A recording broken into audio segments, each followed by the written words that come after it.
northern region of Tigray.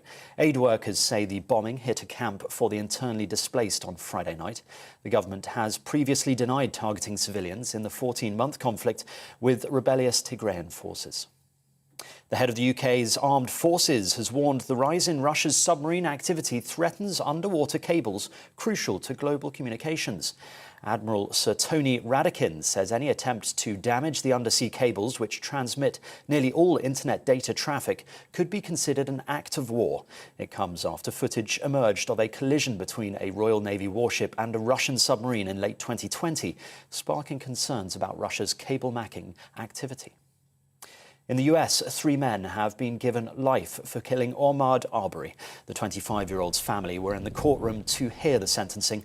The black man was chased and gunned down in Georgia in 2020. His mother says she never lost faith that justice would be done. When I entered the courtroom on October 18th, I sat in that courtroom for 5 weeks straight. But I knew that we would come out with a victory. Yes. I never doubted it. And I knew that today would come. Tributes from across the political spectrum are being paid to the Labour MP Jack Dromey. The Shadow Minister, former trade unionist and husband of Harriet Harman, died suddenly in his Birmingham constituency yesterday, aged 73. Labour leader Sir Keir Starmer says he dedicated his life to standing up for working people. That is your news update. I'll be back in around half an hour's time with the latest headlines. Now let's return to Nana Akua.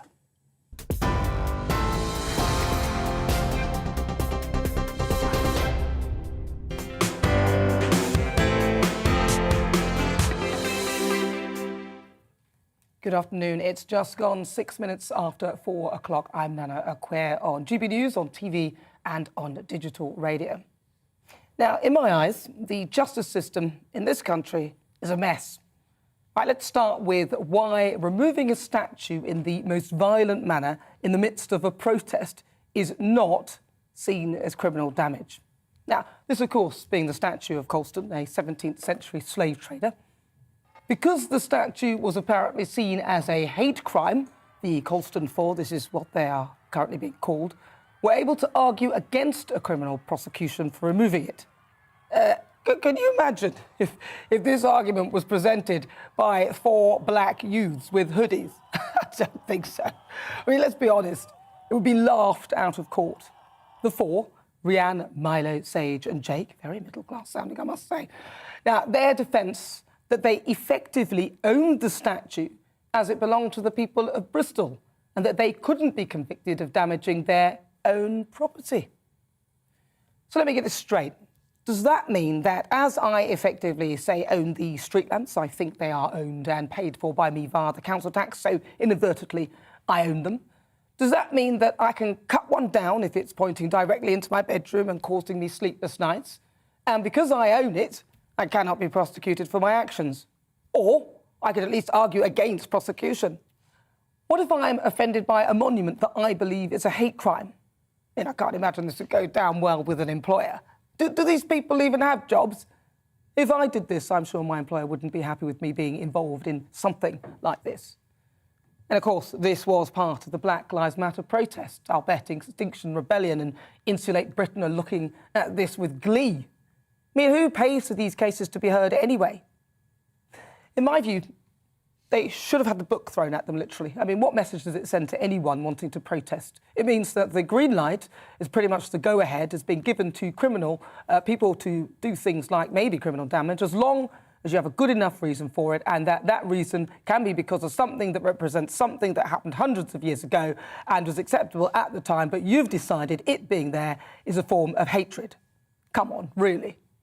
I hear the counter-argument, but what if there was a statue of Hitler?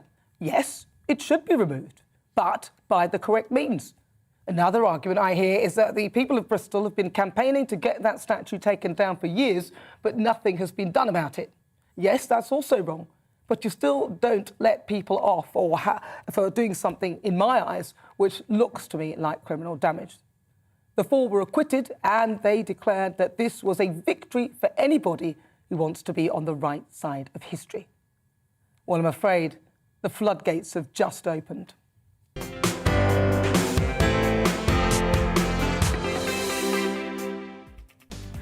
So before we get stuck into the debate, here's what else is coming up on today's show. In my difficult conversation after 5 o'clock this afternoon, I'll be focusing on online bullying. I'll speak to a woman who not only had her personal reputation attacked online, but her business as well. So how do we tackle online hate? The Great British Debate this hour. Figures released this week show the UK housing market rose by almost 10% last year. That's the fastest rate since 2007. But with added demand for housing continuing to overwhelm supply, huge increases in property prices and cladding, remember that scandal, still going. I'm asking, is the UK housing market in crisis? And we've got some live music for you. In that hope someday you make me just the way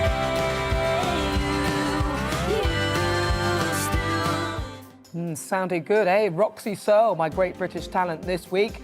No, you won't want to miss her. Tell us as ever what you think on everything we're discussing by emailing gbnews@gbnews.uk, or why not send me a tweet at gbnews. Right, let's get started. Welcome to my panel, Conservative commentator Calvin Robinson and comedian Leo Kurth. Right. So first of all, happy Christmas, happy New Year. I haven't seen you people, you guys, for a while. Yeah, happy New Year. It's been a while.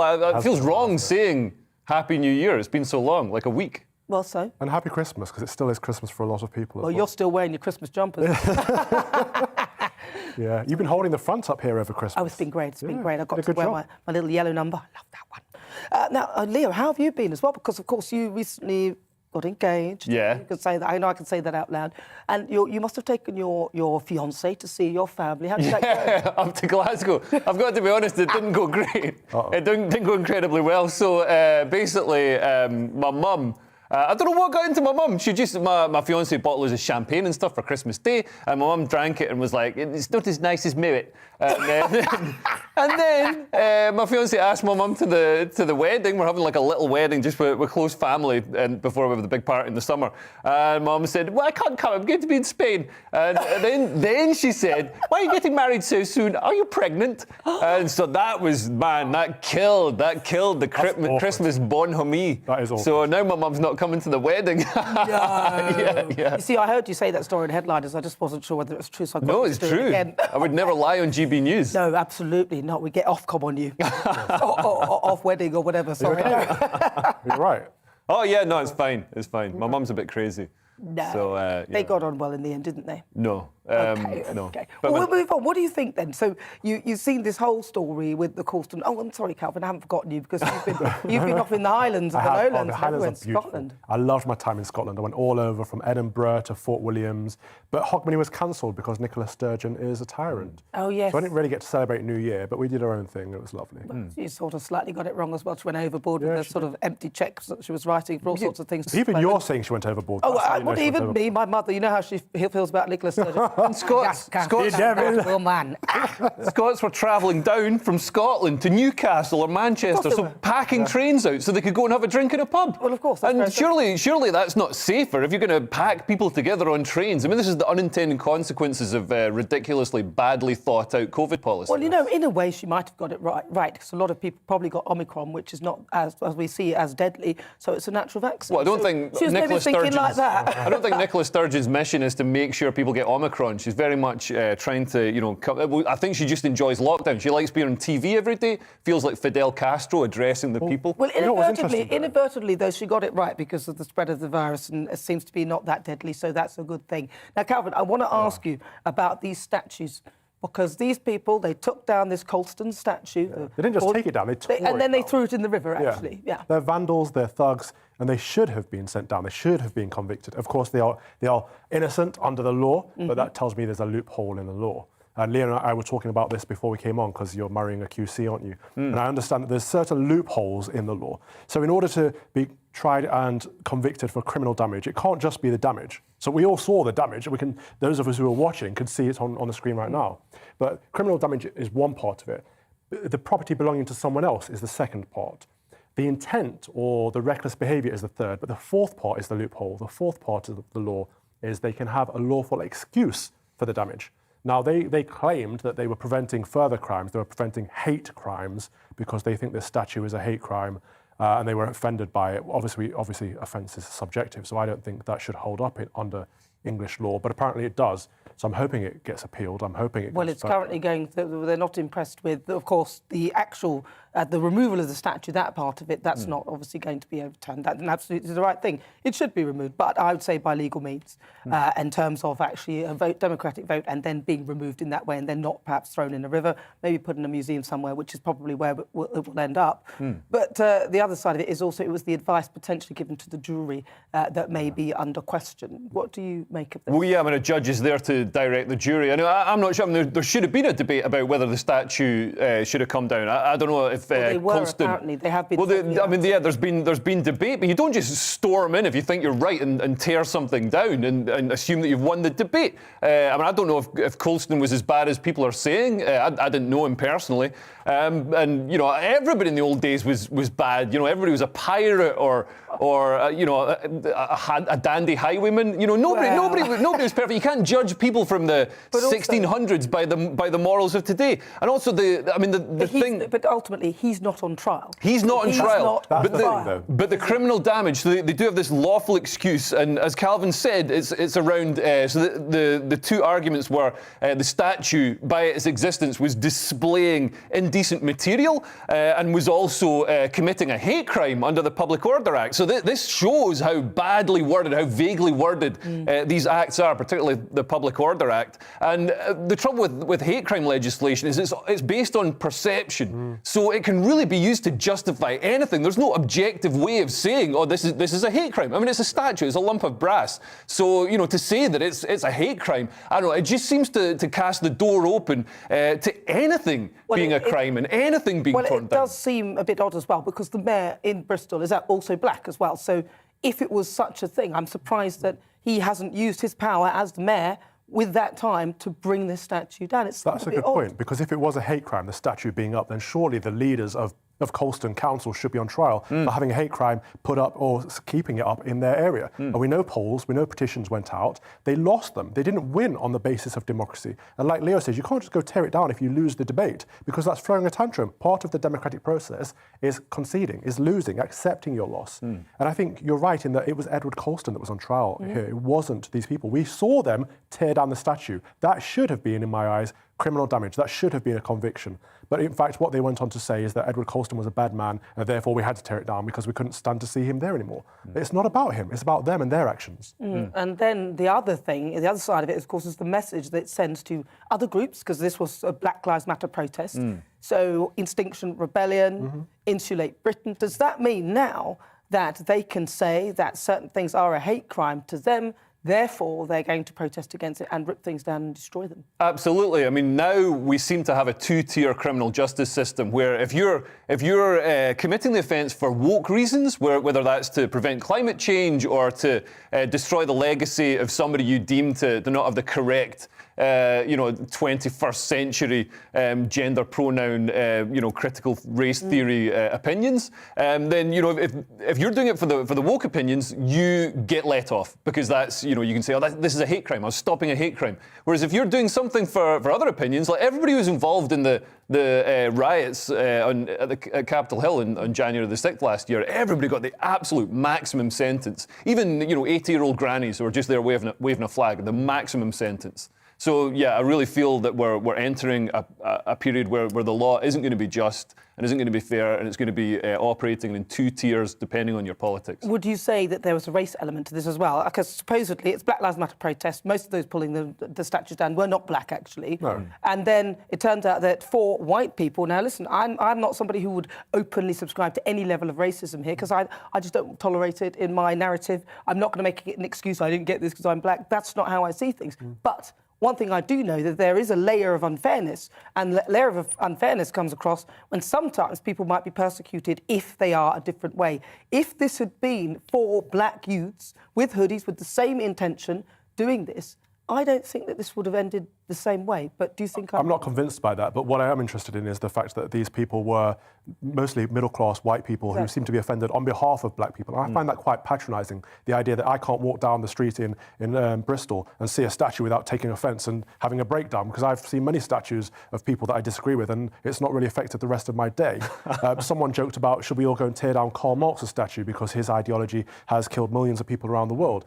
I don't think anyone on the right would possibly do that, because people on the right tend to be more civilised, I think. But the idea is there, that what Leo was talking about, is that the law is now biased in one direction. Because if you are from the left, something like you just talked about, a woke clause, you can get away with doing criminal damage. But if someone from the right did it, I suspect that they would get sent down for a long time. What do you think? Do you think there's an element of race in there as well, or not particularly? Because I mean, look, I'm with Calvin on everything he said there, but I also still subscribe to the fact that it depends on who you are that has done this in this particular scenario. Because I know, in my eyes, if I saw anyone doing this, I wouldn't be happy. But I think, if it were 4 black males doing that, I don't think that this would be the same. Absolutely. And if it was 4 Scots, they would have sold the statue for scrap. They would have, dealt with it more sensibly. But yeah, I saw the names. They're all called things like Saffron, and one of them is called Ponsonby. You can just tell the amount of privilege, the amount of white privilege that just reeks from these 4 people. Leave Tarquin alone. No, it's not Tarquin. It was Willoughby or something. Yeah. Anyway, so what do you think then? I mean, you're listening and watching at home. You're joining us live, both on radio and on TV. What do you think? What are your thoughts on this? I mean, we've heard that there may be some sort of appeal about this, but we'd love to hear what you think. Still to come on the Great British Debate this hour. Demand for housing here in the UK continuing to overwhelm supply, huge increases in property prices, and of course the cladding scandal. I'm asking, is the UK housing market in crisis? Get in touch. We'd love to hear from you. GBViews at gbnews.uk. Tell us what you think. You can also send me a tweet at GBNews. There's a poll up right now asking the question, is the UK's housing market in crisis? So cast your vote, but first, let's check out the weather. It's time to remind ourselves there's always another winter. Canary Islands sponsors the weather. Ahead to this evening's weather, and the UK is looking showery in the west, but many eastern parts turning drier. Let's take a look at the details. Moving into the southwest, and many areas will see a mix of clear spells and blustery showers. The driest weather will most likely be across Dorset, Hampshire and Wiltshire. Moving east, and the remnants of this afternoon's rain will quickly clear, leaving many parts of southeast England and East Anglia dry, with clear skies developing. Across into Wales and western areas will see a mix of clear spells and showers, some of which may be heavy. It will be drier elsewhere. Showers will also affect northwestern parts of the Midlands, but elsewhere should become largely dry, with skies widely clearing. Under the clear skies, it will turn chilly, with perhaps a few icy patches developing. Northeastern parts of England will also become largely dry this evening. However, further west showers will continue to feed in, with these turning wintry over the hills. Western Scotland will also continue to see some showers, but further east will be drier. It will quickly turn chilly, with some slippery surfaces possible and some snow over the hills. The showery weather will also affect Northern Ireland, with a few heavy showers possible. The showers will also fall as sleet and snow across the higher ground. Heading overnight, and we will see little change, with further showers in the west, leading to a few icy patches in places. And that's how the weather's shaping up overnight into tomorrow morning. Canary Islands sponsors the weather. Join me, Gloria De Piero, Monday to Thursday at noon for The Briefing. We go to the parts of Parliament that you won't see elsewhere. Plus, there's exclusive interviews with MPs from all parties. But quite often, they paper over the real truth. Why does a working class lad like you join the Tories? That's a good question. Don't miss it. Monday to Thursdays at noon on GB News.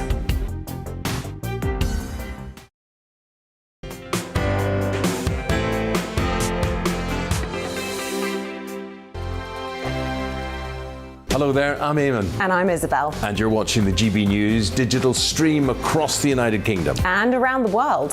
If you're here in the UK, you can also watch us on your TV screen. GB News is Freeview channel 236. On Sky, we're channel 515. 626 on Virgin Media. Just remember, you might need to retune your TV to watch the channel. Yeah, and if you are doing that, find out more about retuning by going to gbnews.uk.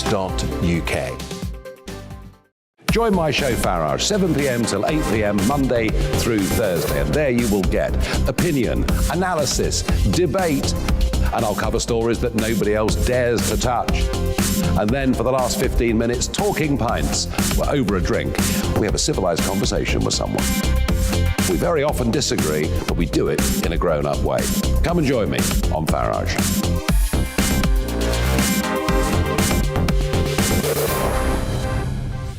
I'm Dan Wootton. Join me Monday to Thursday from 9 to 11 for the feistiest and most fun news debate on TV, where free speech reigns. I'll bring you a sharp take on the day's biggest stories, bombshell newsmaker interviews, and A-list guests.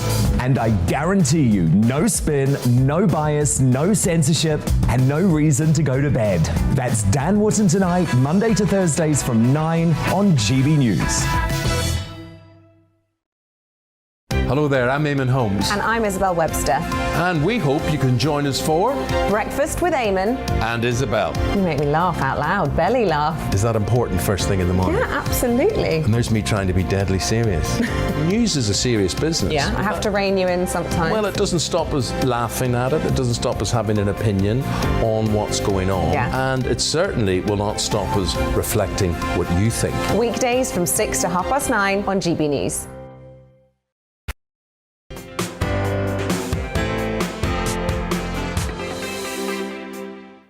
If you've just joined me, I'm Nana Akua. This is GB News on digital TV and on your radio. It's just gone 25 minutes after 4 o'clock, and it's time for our Great British Debate this hour. Now, it looked as though there was actually good news for the housing market this week, as Halifax announced that UK house prices rose by almost 10% last year, which was the fastest since 2007. But the property professionals body, Property Mark, says that there were just 20 homes available per estate agency in branch in November last year. Now, that's the lowest figure since records began 2 decades ago. So with demand for the housing here in the UK continuing to overwhelm supply, huge increases in property prices and a cladding scandal, I'm asking, is the UK housing market in crisis? So let's speak to property expert Russell Quirk. Russell, welcome to the programme. Lovely to have your company. Now, do you think that the housing market is booming, or would you say that it's in crisis? It certainly boomed over the last 18 months as a consequence of a lot of things. You know, we've seen intervention by government, not least the stamp duty holiday that Rishi Sunak introduced in 2020, which obviously lasted for over a year. That really boosted the market because it saved people up to £15,000 per transaction. But of course, that finished in September. And because we've had, even with a Bank of England rate increase last month, we've still seen and are still seeing really record low interest rates and mortgage costs. So those things have fueled the housing market. Now, is it in crisis? It's almost a perpetual question. You know, I've been in the property industry now for nearly 25 years, and it's a question that I've been asked for 25 years because we seem to conflate the fact that house prices increase with the fact that therefore they must be unaffordable. Now, my view is, and an economist's view should be, that of course the only reason that house prices increase is because there's sufficient demand versus lack of supply to push them up. But the key word there, of course, is demand. So there is absolutely demand for homes, which would rather make you think that if there was sufficient demand to put house prices up, then there can't be surely a crisis because people are clearly buying properties in order to push those prices up. Yeah, but if you look at it, though, because you've mentioned a few things, so the average house price is what, around about £276,000, something like that, right? The average salary is around about, what, 34, 36 grand, so somewhere in the mid-30s. The multiple that you can borrow from a lender is around about 5.5 times your income. When you start doing those multiples, it then becomes unaffordable for most average people. And then you look at the rental sector, where I think it was around about 70% of people owned their homes. Now that's dropped to around about 30%. Wouldn't you say that looking at that, the actual saleability of homes is actually a problem, even though there are only 20 houses on average available? It seems like there's a problem here. Yeah, I mean, funny enough, there are lenders that will now lend far more than 4.5 to 5 times salary. And the reason they're doing that is because there's now an understanding at last that the ratio between house prices and salaries is kind of a convenient one that's thrown out there as the measure by which we should gauge affordability. But of course, what that forgets to include is the cost of money, the rate of interest at which you borrow a mortgage. So traditionally, let's go back 10, 11, 12 years when interest rates were not 0.1, 0.5, 0.25% as they are now. Of course, the affordability in terms of the cost of money meant that it was about right that your mortgage should be based at about 5 times your salary. But if interest rates are much, much lower than they were 11 or 12 years ago, then your monthly payments, therefore, are much lower. Therefore, you can afford to borrow more. Therefore, that ratio of 5 times salary to house price is now completely outdated because most people buy with a mortgage, and therefore affordability has to include the cost of that money. I'd also, I'd argue the data tells us that actually there are more first-time buyers buying homes now in number and as a percentage of all buyers than pretty much any time before. So this argument that first-time buyers have all been priced out of the market, by way of the data, the statistics, it is actually completely and utterly untrue. Will there be people watching this saying, yes, but I can't afford to buy a home? Well, yes, of course. But in any market, at any interest rate, even if house prices drop to 40%, there would still be people that cannot afford to buy a home. And whilst that's unfortunate and regretful, the numbers simply do not stack up to say that the majority of people, including and especially first-time buyers, have been priced out of the market. They clearly haven't, because they're buying. Well, OK. That sounds quite promising. Very, very briefly, your thoughts on the government's response to the cladding scandal? Very, very briefly, because we've only got a couple of minutes. Yeah, so Michael Gove's announcement of £4 billion to help those properties under 18 metres. So again, very quickly, the announcement from Robert Jenrick 2 years ago was that the government would allow £5 billion to go into remediation work for cladded properties above 18 metres. I think, look, all of these announcements, anything that assists these beleaguered leaseholders, because all of this is not their fault, is welcome. The problem is, even that £5 billion that was announced by Jenrick 2 years ago has only so far helped 12 buildings, 12 flat buildings, to have that remediation work done. So the money and the announcement is great, but will the reality and the action match the headline 2, 3, 4 years down the line? I'm not so sure. Russell, thank you so much for joining me. That's Russell Quirk. He's a property expert. If you've just joined me, I'm Nana Akua. This is GB News on your TV and on digital radio. It's our Great British Debate this hour, and I'm asking, is the UK's housing market in crisis? Let's have a quick look at what you've been saying. Bob says costs of building materials have vastly increased in the past 2 years and availability has been limited. New builds are raising in price due to these factors, and it's all good if you already have property with no mortgage. Paul has got in touch and he says that it has been in crisis for the first-time buyers for years and years. I know people have been saying, oh, when's it going to crash? It doesn't look like it. It's probably started under the Blair government. I can't blame him for everything, but most things. John says, I'm only checking.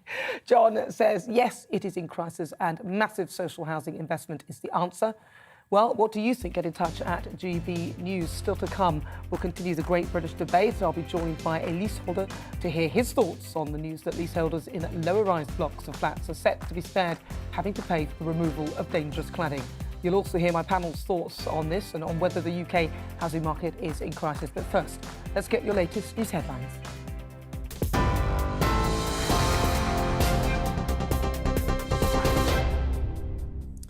Thanks, Nana. I'm Simon Pusey. Here are the latest headlines. Over 150,000 people in the UK have died of COVID-19 within 28 days of testing positive since the pandemic began. A further 313 people were reported in today's daily government figures. UK experts say a fourth COVID jab is not yet needed, as boosters are 90% effective in people over 65 after 3 months. Meanwhile, a group of MPs, leading medics and scientists are calling for a review of the jab's benefits for 12 to 15-year-olds in light of the Omicron variant. Court documents show Novak Djokovic, who is fighting deportation from Australia, tested positive for coronavirus last month. His lawyers claim he was granted a vaccine exemption to enter the country because of the recent infection. Czech tennis player Renata Vorokova, who also was detained at an immigration facility in Melbourne, left Australia today after similar visa issues. The UK's Armed Forces head, Admiral Sir Tony Radakin, warns the rise in Russia's submarine activity threatens underwater cables crucial to global communications. It comes after footage emerged of a collision between a Royal Navy warship and a Russian submarine in late 2020, sparking concerns about Russia's cable mapping activity. Protesters are demonstrating against Kazakhstan's government in London's Trafalgar Square as civil unrest continues in the country. Police have killed dozens of anti-government protesters and arrested thousands more, including the former Prime Minister Karim Masimov, on suspicion of treason. Russian forces have been deployed to help the regime put down the uprising. And Madame Tussauds is making a new waxwork of David Bowie to mark the late singer's 75th birthday. This will be the second model the London tourist attraction has made of the music legend. Previously unseen images show the first sitting Mr. Bowie did for Tussauds artists in 1983. The new waxwork is due to be unveiled in March. I'll be back at the top of the hour with a full news update. Now let's get back to Nana Akua.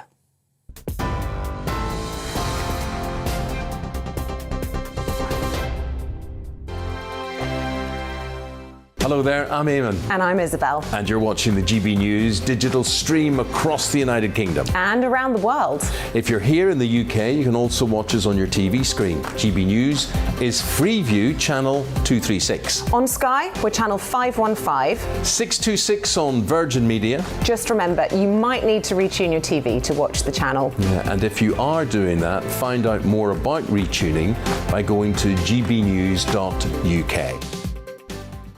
Join my show Farrar, 7 p.m. till 8 p.m. Monday through Thursday. And there you will get opinion, analysis, debate, and I'll cover stories that nobody else dares to touch. And then for the last 15 minutes, talking pints. We're over a drink. We have a civilized conversation with someone. We very often disagree, but we do it in a grown-up way. Come and join me on Farage.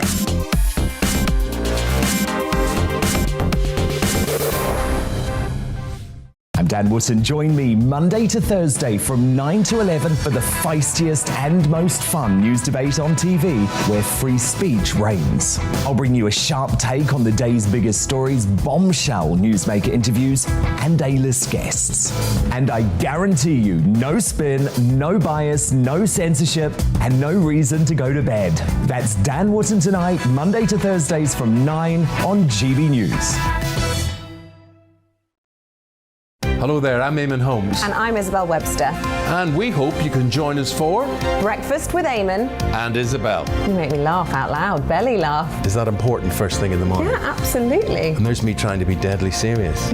News is a serious business. Yeah, I have to rein you in sometimes. Well, it doesn't stop us laughing at it. It doesn't stop us having an opinion on what's going on. Yeah. And it certainly will not stop us reflecting what you think. Weekdays from 6 to 9:30 on GB News.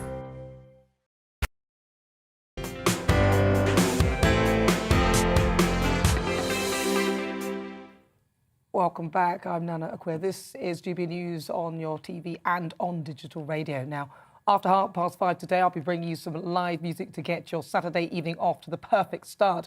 My great British talent this week is singer-songwriter Roxy Searle. In that old song, you love me just the way you used to. She'll be joining me in the studio to share her new single, Country Girl. You won't want to miss her. So back to our great British debate this hour. I'm asking, is the UK's housing market in crisis? Let's talk about the latest development in the cladding scandal. Leaseholders in lower-rise blocks of flats are set to be spared from paying for the removal of dangerous cladding out of their own pockets. So the Secretary of State for Levelling Up and Housing and Communities, Michael Gove, would attempt to make property developers pay the estimated £4 billion cost instead.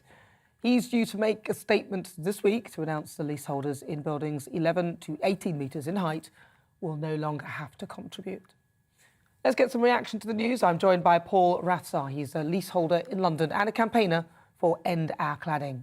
So, Paul, talk to me about this then. Is this good news? 11 to 18 metres, those will now get some help from the government.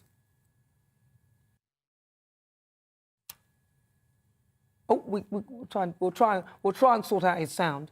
But in the meantime, let's have a quick chat with the panel then whilst we're sorting that out. So what do you think then? Housing. Have you bought a house before? I've never bought a house. I'd love to buy a house, but houses, every time I save up some money, house prices go up about 10 times more than the money I've saved. But so it's impossible. And I disagree with the property expert who was on.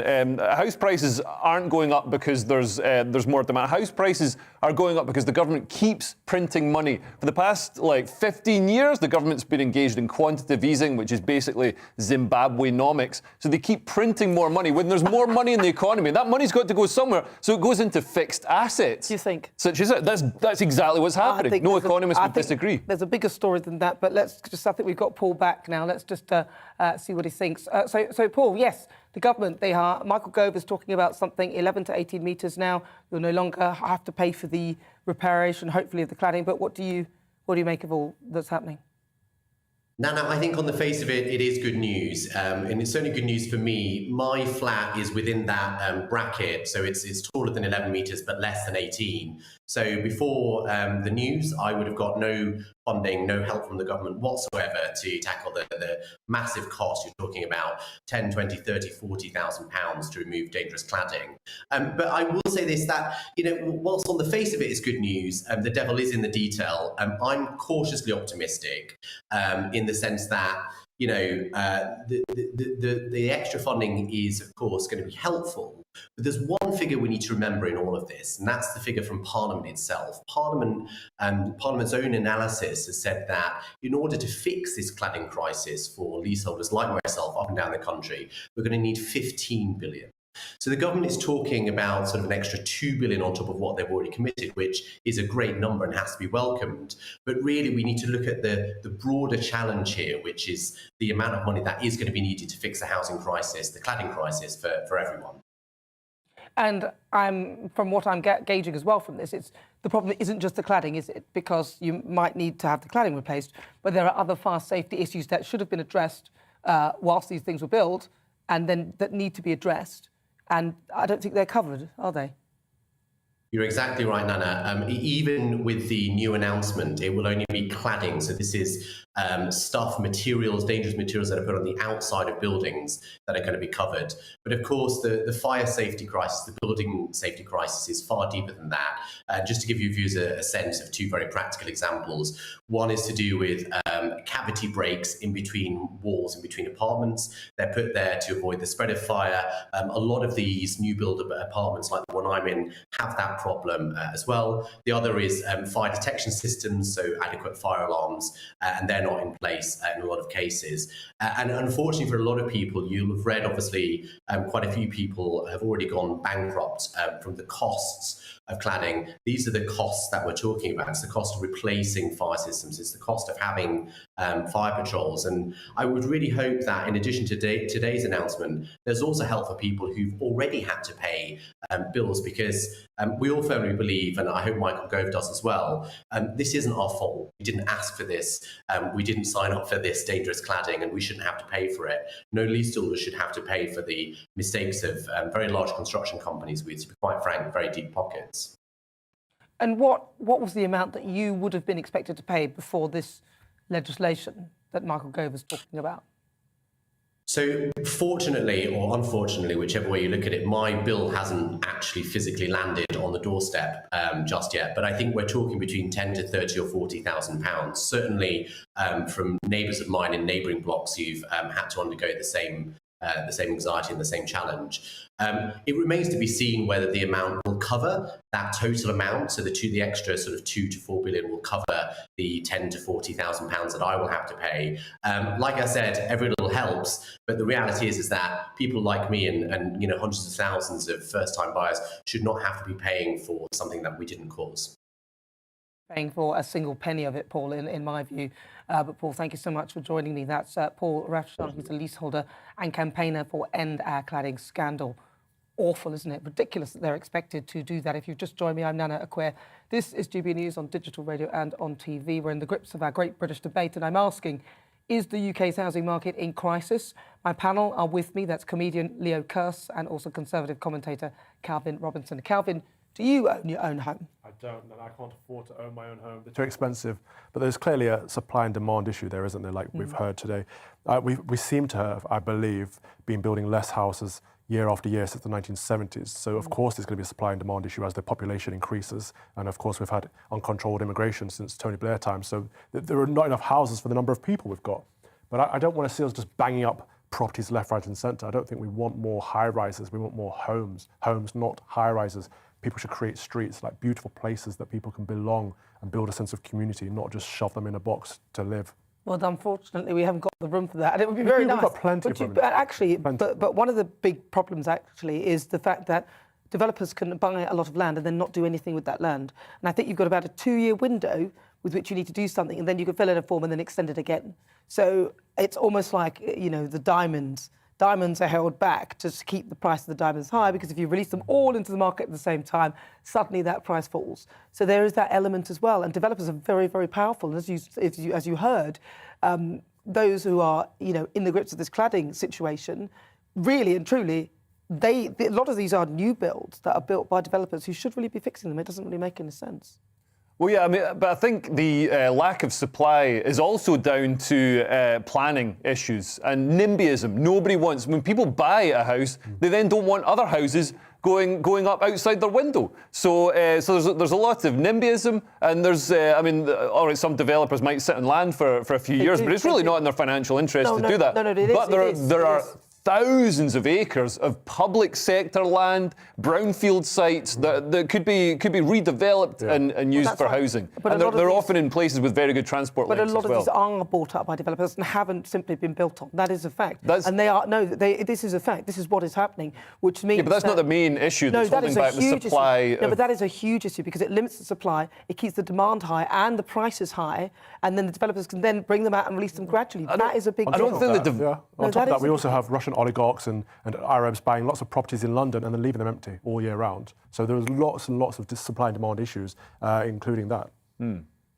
So what do you think then? He was talking about the multiples now increasing because now you can, before it was 5 times your income, but now it's I think I've heard 8 on some accounts. Well, surely that would help. Do you think that's a good idea? Help! This is what precipitated the financial crash in 2007. This is people were overextending themselves and couldn't afford the mortgages. So the mortgages that were being rated as AAA+ were actually C or D, and then people couldn't afford to pay them back, and then the banks that lent them all this money collapsed when they weren't getting the payments back. So that's a dangerous slope to be on. I think the current at the moment in the West we've become lazy and we're not seeing the dangers of out of control inflation. Do you think? But then we have. Because, and I know I lived in those times when I'd actually just missed the 15% interest rates and things like that, which was a serious time, which meant that a lot of people lost their homes, and that scenario that you painted is exactly what happened. But we are now at a point where actually for the last 15 or so years, and I've owned property for many years, been a landlord and bought. I heard you're a slum landlord. Yeah, well, no, I'm a good landlord. We're not all the same. But no, but it's only because I bought the house and then I'd sort of moved on to another one and thought, well, I could sort of get away with keeping that because there was a time when they were like, yeah, you can have a mortgage. How much do you earn? Just write it down on a bit of paper. We'll self-certify it. And it was a much looser arrangement. And so it was easier. Then now it's nigh on impossible for many. It's just, if you didn't pay something once, you've lost your chance to pretty much get anything. But also, interest rates were a lot higher when it was the 15% time. But then there's been a period of, 15, 20 years where they've been 5%, 3%, 2%, and they've been coming down. So therefore, the multiple that you can pay has increased because, exactly as Russell said, you have more disposable income, and actually your rent, the amount you're paying in rent, you'd be subsidising quite a high mortgage now. So is this not a good thing? No, that's part of the thing as well. But also, we have to remember there's still parts of the country where you can buy a house for 5 figures. The problem is everyone wants to live in the cities. Everyone wants to live in London, myself included, and we're pricing ourselves out, and we've been pushed further and further out. So perhaps if we have better transport links up and down the country, people wouldn't have to congregate in a high-rise apartment in the middle of a city. Even after COVID? I think a lot of people fled London. Yeah, that's a fair point. I think they're coming back in. Do you think they're coming? Yeah, and I think the government needs to raise interest rates. The Bank of England needs to raise interest rates because at the moment interest rates are so low, the government keeps printing money, and basically what that's doing is stealing money from prudent savers. So if I'd have known the most financially prudent thing to do would be to overextend myself and borrow lots of money to buy properties 20 years ago, I would have done that. I thought I was being smart by saving and waiting until I could financially afford to buy a property. But instead, the government keeps rewarding people who borrow beyond their means and keeps punishing savers. But this has been going on for decades, right? You get a credit card if you've got lots of other credit cards. You don't get a credit card if you've never had one before. So it's not a bad thing. No, it is a bad thing. The credit system is bad. People are living beyond their means. They shouldn't. And I'm with you in the old-fashioned way of just live by the money you've saved up. Don't spend other people's money because then you get into debt. I'm saying spend. Get a good credit score and buy whatever you need. I'm joking. No, I'm not actually. I'm quite prudent myself. I like to think I am. Right, so today we're asking, is the UK housing market in crisis? Lots of you have been getting in touch with your views. Will says the main problem here is that we sold our social housing stock, absolutely, and then paid private landlords twice the rent for the same properties. Sandy says, go on, right move, and you'll find plenty of affordable flats and houses. I actually agree with that because she's right, because a lot of people say they only want to live in, say, London or somewhere, and then if you've got somewhere else that you're not prepared to look outside the box. But I think if you think outside the box, you might find a bigger box than the one that Calvin was talking about. Right now, mortgage rates, she said, are lower than they've ever been. Youngsters just don't want to cut back on holidays and cars to save for a deposit. Well, what would you say to that, Leo? She said that people don't want to save money. You said you've been saving, you can't afford anything. Yeah, I've been saving. I've also been going on holiday because it's possible to save money and go on holiday. You don't have to live in a cardboard box and eat nothing but dry toast to save a bit of money. But you also have to save a lot more now for a deposit, don't you? You do. Deposits are big. And also it's galloping out of control. I literally know people who've got good jobs but bought a house in London, 15, 20 years ago, and the house makes more money than they do. The house goes up more each year than they earn in their salary as a lawyer. Well, that's great then. Keep the house, keep going. Part of your income. If you just join me, I'm Nana Akua. This is GB News on your TV and digital radio. Still to come, I'll be joined by former royal correspondent to The Sun, Charles Ray, to get the latest from the royal household. But first, let's get another update from your weather. It's time to remind ourselves there's always another winter. Canary Islands sponsors the weather. Ahead to this evening's weather, and the UK is looking showery in the west, but many eastern parts turning drier. Let's take a look at the details. Moving into the southwest, and many areas will see a mix of clear spells and blustery showers. The driest weather will most likely be across Dorset, Hampshire and Wiltshire. Moving east, and the remnants of this afternoon's rain will quickly clear, leaving many parts of southeast England and East Anglia dry, with clear skies developing. Across into Wales and western areas will see a mix of clear spells and showers, some of which may be heavy. It will be drier elsewhere. Showers will also affect northwestern parts of the Midlands, but elsewhere should become largely dry, with skies widely clearing. Under the clear skies, it will turn chilly, with perhaps a few icy patches developing. Northeastern parts of England will also become largely dry this evening. However, further west showers will continue to feed in, with these turning wintry over the hills. Western Scotland will also continue to see some showers, but further east will be drier. It will quickly turn chilly, with some slippery surfaces possible and some snow over the hills. The showery weather will also affect Northern Ireland, with a few heavy showers possible. The showers will also fall as sleet and snow across the higher ground.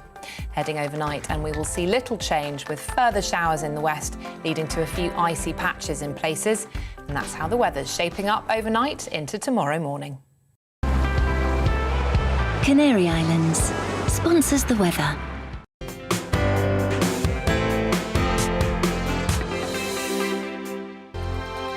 Hello there, I'm Eamon. And I'm Isabel. And you're watching the GB News digital stream across the United Kingdom. And around the world. If you're here in the UK, you can also watch us on your TV screen. GB News is Freeview channel 236. On Sky, we're channel 515. 626 on Virgin Media. Just remember, you might need to retune your TV to watch the channel. Yeah, and if you are doing that, find out more about retuning by going to gbnews.uk. Join my show Farage, 7 p.m. till 8 p.m. Monday through Thursday, and there you will get opinion, analysis, debate, and I'll cover stories that nobody else dares to touch. And then for the last 15 minutes, talking pints. We're over a drink. We have a civilized conversation with someone. We very often disagree, but we do it in a grown-up way. Come and join me on Farage.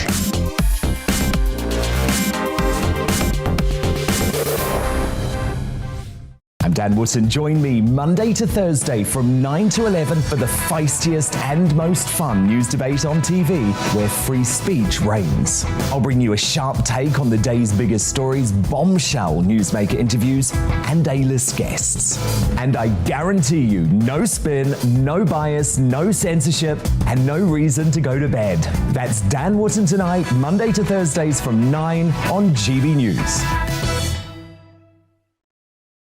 Hello there, I'm Eamon Holmes. And I'm Isabel Webster. And we hope you can join us for Breakfast with Eamon. And Isabel. You make me laugh out loud, belly laugh. Is that important first thing in the morning? Yeah, absolutely. And there's me trying to be deadly serious. News is a serious business. Yeah, I have to rein you in sometimes. Well, it doesn't stop us laughing at it. It doesn't stop us having an opinion on what's going on. Yeah. And it certainly will not stop us reflecting what you think. Weekdays from 6 to 9:30 on GB News.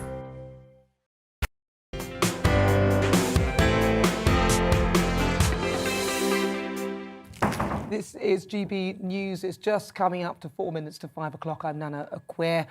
You're watching me on your TV or listening via digital radio. Now, there's always something going on in the royal household, as we know, and this week has been no different. And every Saturday, I like to give you a bit of a rundown. So, from Prince Andrew to a huge petition for the Queen to remove the knighthood of former Prime Minister Tony Blair. Let's speak to former royal correspondent at The Sun, Charles Ray. Charles, good to see you. Right. Hi, Anna. Welcome on board. So now let's start with the news that the petition to remove Tony Blair's knighthood has actually passed over 1 million signatures. Does the Queen ever sort of go back on decisions like this to award honours? Well, no, and let's not forget this petition has been aimed at Parliament, and Parliament has already rejected this petition because it says it can't accept petitions that relate to honours and appointments. Now, I have to tell you, Nana, that we've got two rankings of knighthoods in this country. We have the ones which come out every new year and at the Queen's birthday. Now, these are the ones that are recommended by the government or members of the public and organisations for someone to receive an honour. You then have a higher level of knighthood, which is the one that Tony Blair has got, which is only in the gift of the Queen, with no advice from the government or anyone else. She alone makes that decision. And he has got that knighthood, which is from the most noble order of the Garter. Now, that is the highest, the longest order of chivalry in this country, devised by Edward III, dating back to 1348. There are only 24 Knights of the Garter, as well as members of the royal family. Wow. So nobody's taking that off him at all anytime soon. Nobody's. The only way it's going to go is if he passes on to a higher plane or a lower plane, depending which way he's going. Turns it down, which is pretty unlikely. Now, there are more developments in the Prince Andrew case as well, because many of the papers are reporting that the Queen could be asked to help fund a settlement between the Prince and Virginia. Roberts, is that what's going on there? Well, to be perfectly honest, Nana, depending which newspaper you want to read, you'll find that the Queen is definitely not going to dip her hand into her purse to help Andrew out, or yes, she is going to help him out. From what I'm being told, that Prince Charles and Prince William are against any financial help for Andrew. Let's not forget that Andrew received quite a lot of money a few years ago when he sold that Sunning Hill place down in Ascot, he received £15 million for that place, selling it to a Kazakhstan oligarch who he had controversial links with. So he's got quite a bit of money himself. He's also trying to sell this £17 million chalet in Geneva, near Geneva. Verbier, sorry, I do apologise, Verbier. Now, he's not going to get much money out of that because, if he defaulted on one mortgage payment of about 6.7 million, so he's still got to pay that back when it gets paid back. So he's got some money himself. I personally would be very surprised if the Queen did dip into her own private finances to help him out of it, given that he's got enough money himself. Now, interesting stuff. Listen, Charles, it's always a pleasure. Thank you so much for talking to me. That's pleasure. Charles Ray, former royal correspondent to The Sun. If you just joined me, I'm Nana Akua. This is GB News on digital radio and on TV. There's more still to come in the next hour, so don't go anywhere.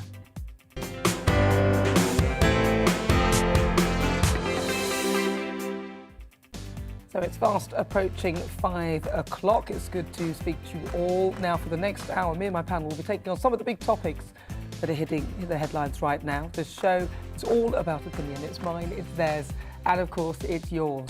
We'll be debating, discussing, and at times we will disagree, but no one will be cancelled. So joining me today, it's Conservative commentator Calvin Robinson and comedian Leo Kearse. Still to come in my difficult conversation this afternoon, I'll be focusing on online bullying. I'll be speaking to a woman who not only had her personal reputation attacked online, but her business also. So how do we tackle online hate? The great British debate this hour. Since the Brexit, the UK has come to pursue freedom in its own trade deals. And so far, it's signed trade deals and agreements with around 70 countries. But the leader of the National Food Strategy, Henry Dimbleby, says that deals struck with Australia and New Zealand allow produce made much worse under different standards to enter Britain. So I'm asking, are our new trade deals protecting the UK's best interests? And we've got some Saturday live music for you. Have a listen. In that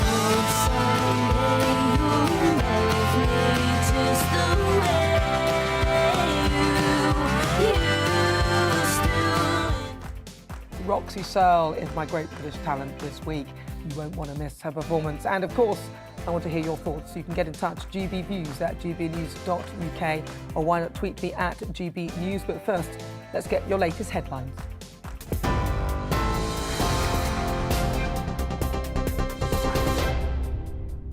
Thanks, Nana. I'm Simon Pusey. This is your news at 5 o'clock. Over 150,000 people in the UK have died within 28 days of testing positive for COVID-19 since the pandemic began.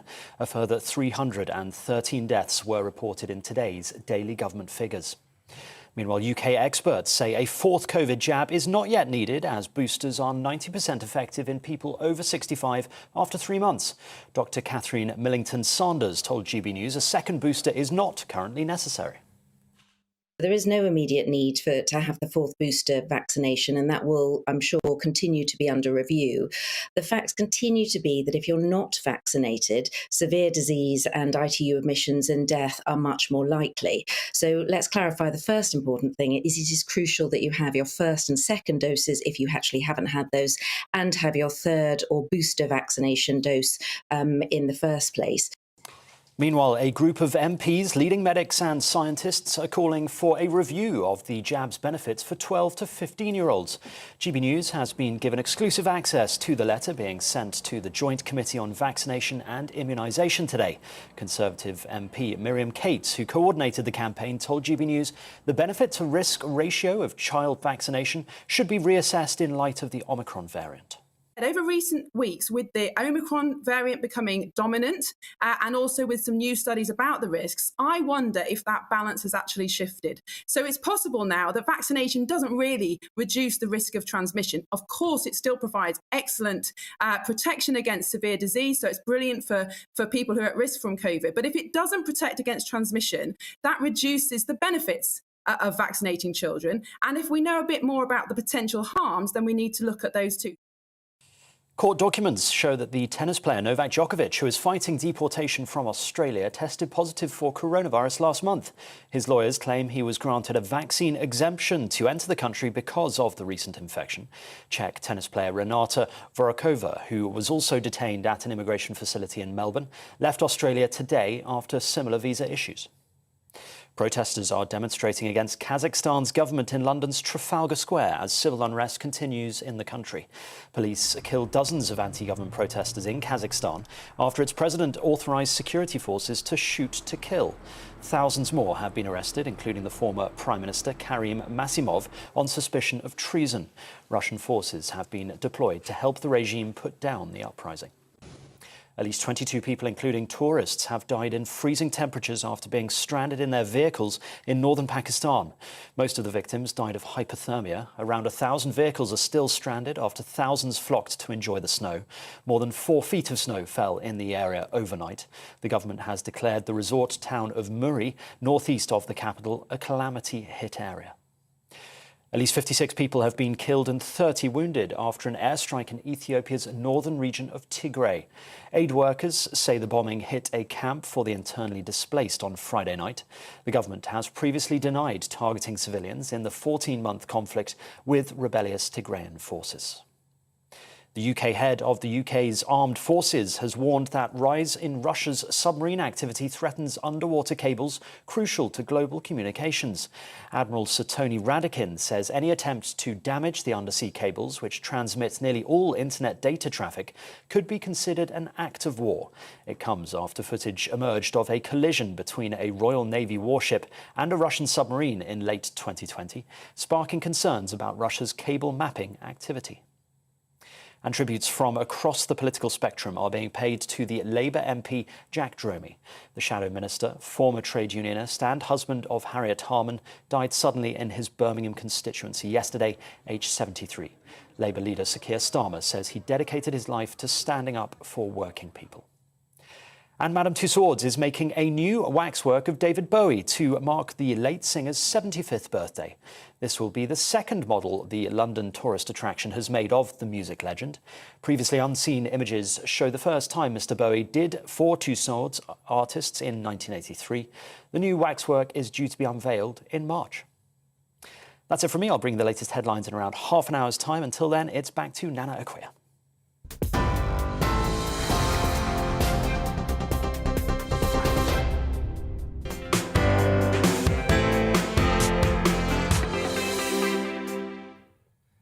It's time for our difficult conversation this week. If you just joined me, welcome. I'm Nana Akua. This is GB News on TV and also on digital radio.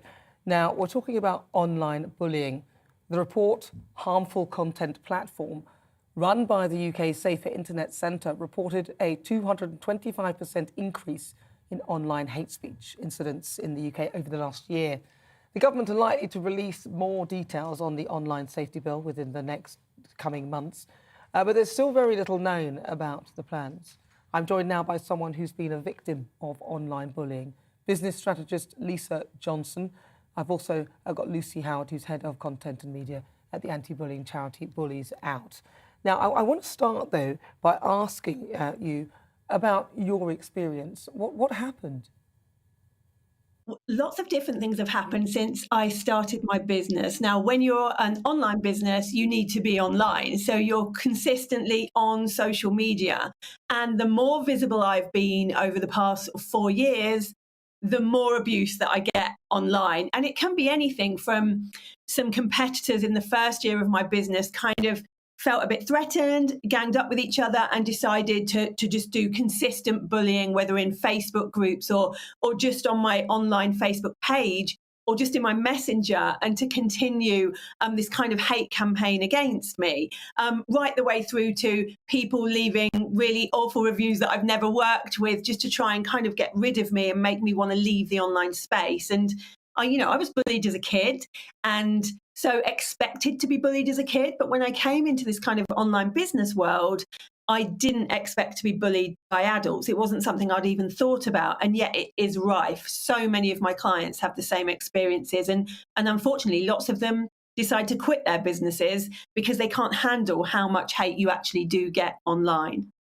See, now, some people might say, well, they're only just words. You could actually ignore it, couldn't you, and just turn a blind eye to it.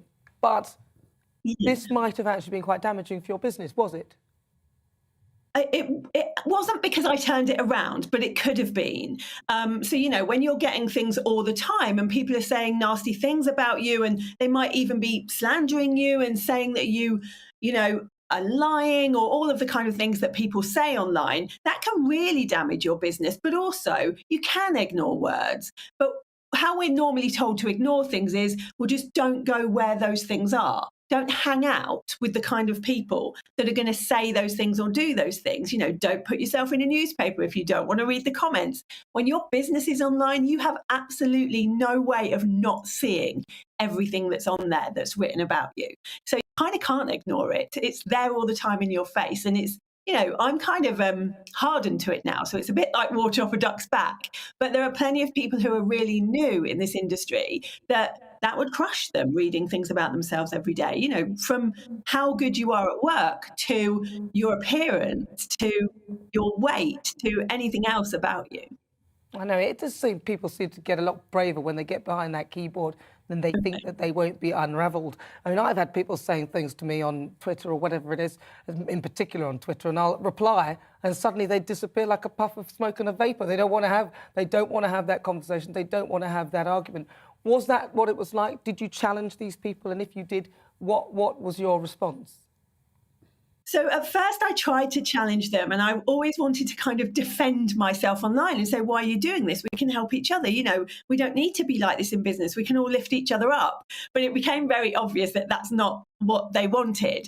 And I used to kind of defend all the time, but actually that gives it more gravitas, it gives it more attention. And it was only when I started to try and get help from people like Bullies Out, who I know you've got Lucy on here today, to try and get help in what to do, that I realised the best thing to do really was to not say anything, to not even reply, and just to walk away from it, because otherwise it does fuel it. They want that kind of attention, and so they're always going to love it when you try and start some kind of challenging argument. There's no point. So I now just leave it, and if there's anything out there about me, I just think, well, you know, people hopefully will find out their own minds, you know, make their own minds up about me rather than believing some stranger on the internet.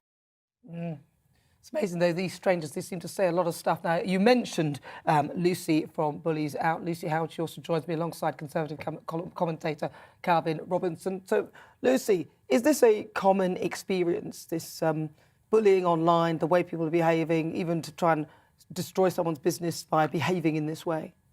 So I think with the increase in our use of our digital devices, it goes hand in hand with an increase in online bullying. Because if you think about it in simplistic terms, if I am being bullied online and I am carrying my mobile phone around with me, it's a bit like carrying the bully around in my pocket. They can access me whenever they want, 24/7. And that's why charities like Bullies Out, we work with adults, with children, with teachers, with organisations, to try and work with people to empower them in how they are using those digital devices. And so what would you say to somebody? Because I've had people sort of start to do a little bit of bullying with me, and it hasn't gone down well for them. But often what I will do is I might respond, I might not. Sometimes I just ignore them or make a comment that would actually make people laugh at them, and they tend to go away pretty fast. But I can't do that to all of them. In the end, it could be quite wearing. Lisa suggested that you should just sort of, ignore it. What would you say would be the best behaviour for them? Is it to ignore it? Is that the best way, or is there something else you can do? So I would say if you're watching this now and you're thinking, actually, this is something that's impacted on me, I would say, firstly, please know it's not your fault. Because if someone is targeting you, it is not your fault, and it can feel very personal, so it's hard to believe that. Secondly, I would say to make sure you tell someone you trust. You could tell us. We have a free and confidential e-mentoring service online, so you could access us and tell us. But thirdly, I would say screenshot everything, keep a record. And fourthly, as Lisa was saying, we would say don't reply, block and report. Really? So you wouldn't reply? Calvin, what's your experience? Because I know you've got loads of followers, so some of them must hate you. On a personal level, yeah, I've been abused quite a lot online, and some of it you can brush off, but some of it does start to get to you after a while. There's one particular case that made national media where someone called me a house N-word just for having an opinion different to what they suspect black people to have, and it really starts to get to you after a while. But I think I block very liberally. I always report, but the social media outlets don't really tend to do anything about it. But where I'm worried mostly is not about me or about adults, it's about children. And I was an assistant head teacher, and I was responsible for safeguarding for hundreds, if not thousands, of pupils at a given time. And the main cause of bullying these days is online. It is cyberbullying. And I think it's easier to prevent it for children than it is for adults, because we could say, well, you don't need a smartphone. Kids don't need unfettered access to the internet at all times. And I love what Lucy called it, your bully in your pocket, because that's what it is. So my most important message, in fact, the most important thing I ever say on air is to parents, is that your child does not need a smartphone. If you are worried about their safety to and from school, give them a dumb phone, an old-fashioned Nokia, so they can call and text you. Don't give them a device with internet access that's unfiltered. And especially, do not let them have access to a smart device, whether it's a tablet or a phone, in their bedroom overnight. Because that's when it all takes place. That's when the bullies are in the bedroom with your child. That's when nudes are leaked. That's when the children's body image is targeted. That's when all the horrible, nasty words are released, and that's when all of the targeting happens. So just there's an easy way to avoid it. At dinner time, around the table, put all the devices away. Have a nice family dinner, and then let your child go to bed in the comfort of their own room. Well, I actually take my daughter's phone away from her at 9 o'clock. She doesn't want me to, but I'm quite happy with that. I pop it in my room, switch it all off, and say, I'm afraid it's mine now. Yeah. Go to bed. Otherwise, she'll stay up till 1 a.m. But some people might say that actually, isn't it better for people to almost acclimatise to the environment that they're going to be in? It's like, if somebody's never eaten a sweet and then you give them a sweet. I know my younger brother, if he's watching now, he's got 2 children, they don't eat sweets. I think that's very good of him. But once they get a taste of that sugar, it's going to be, isn't that the thing? There's a slight level of naivety, which means you're likely to fall into the traps of all of it much faster if you haven't had any experience of it. Is a little bit of exposure actually a good thing? Well, I think that's where we try and help. So we work with children, parents and teachers in the area of e-safety and cyberbullying. And it is bespoke depending on their age, but we look with the younger ones at e-safety itself. We talk to the teenagers about their digital footprint and about, it's not just about what you receive online, it's about what you give out online too. It's about the kind of person you come across as, and you are leaving a digital footprint online. So we talk to them about it, and we talk to parents. We run sessions for parents, and we do that virtually and face-to-face, where we stand and we talk to them about what they can do to keep their children safe. If there are any parents watching this just now, on our website, we have app information sheets, which will talk you through sort of step by step how to perhaps set privacy settings if your children are using certain apps, and if you have concerns over certain apps, things you can do and look at to try and lock those down a little bit. Well, I want to come back to Lisa and ask you, Lisa, so what actions did you take and how have you moved forward from this? So how I move forward now is I ask everybody I know not to tell me when they see something written about me, because then I don't know, which is better. But when there's something there that is slanderous, then I go straight away legal with it. It's a much easier way of dealing with it because then it's not personal. I just go legal if it's slander. Anything else, I do nothing about it at all. I just leave it there. And I'm more and more helping my clients to do the same thing now because they're feeling the same thing. But I really do believe that having any kind of adversity in your life, whether it's bullying or anything else, can fuel your success. And I don't think that I would have got to the multi-million stages in only 4 years if it wasn't to kind of prove these people that they wouldn't stop me doing it. So I think it can have, if you allow it to, it can have a positive effect on you. Exactly. That's the slight upside there where you can say back at you. But you said go legal very briefly. What does that mean? Because some people think that sounds extremely expensive. Going legal, I'd like to go legal on a couple of people. No, it doesn't have to. All you need to do is send a cease and desist. So it basically is saying, if this continues to be up there and you don't take it down, we will then take steps to legally get damages from you for slander. And I didn't know about any of those kind of things in depth before I started my business, but there are so many people out there that can help you with that kind of side of things too. And your business is called, what's it called? For anybody who's interested. My business is called my name. It's Lisa Johnson Strategist. Lisa, thank you so much for joining me. Really good to talk to you. Lisa Johnson. Thank you. Strategist. Fantastic. Right. So she says cease and desist. That sounds like a good way forward, doesn't it? Can you do that? And how expensive is that? What's that? Can people go to you and you'll advise, or how does that? I mean, every circumstance is different. Lisa's is quite specific in and around it's her business. But I think, Amy Hart spoke recently and saying she was getting death threats from teenagers online. So I think it's such a widespread issue and involves so many people that I think that's why it's important. If you are struggling, contact us. And if we can't give you the help and support you need, we can point you in the right direction of someone that can. And Calvin, for you, how did you deal with the bullying that you've... So I block so many people every day. It makes me feel happy when I block an abusive message because I know that they can never contact me again. But, people say, well, you're a champion for free speech and you're cancelling my free speech. And I said, well, no, not really, because your platform is still there. You can still talk as much as you like. I'm not forced to listen. Your free speech doesn't impede on my chance to walk away. And I think we should do that very often. And I like what you're doing, Lucy, in talking to parents. I think that's the most important thing. And while we're on the subject, I just want to do another reminder, because it's not just smartphones. Xboxes, PlayStations, all of these devices. You might think your kid is fine playing a game online, but there are lots of groomers out there. There are lots of dangerous and hostile people out there that are also playing these games, and it's not always age appropriate. Yeah, that's so true. My goodness, my daughter was like, when I take the things, I often forget the Nintendo DS. I mustn't forget that one as well. Well, look, it's been really good to talk to you as well, Lucy. If people want to get in touch and find out more about what your business does, and also maybe to contact you with any abuse they're suffering, where do they need to go? So they can get us at www.bulliesout.com. Well, listen, Lucy, thank you so much for joining me. Thank you so much. Thank you. That's Lucy Howard. She's the head of content and media for Bullies Out. Now, tell us your thoughts on all of that. We'll be discussing so much more. Get in touch at GB News. If you've just joined me, I'm Nana Akua. You're listening either on digital radio or watching live on TV. Coming up, it's the Great British Debate. And this hour, I'm asking, are anti-trade deals protecting the UK's best interests? It's after agreements with New Zealand and Australia were criticised for undermining our food standards here in the UK. But before we discuss that, let's get your latest weather forecast.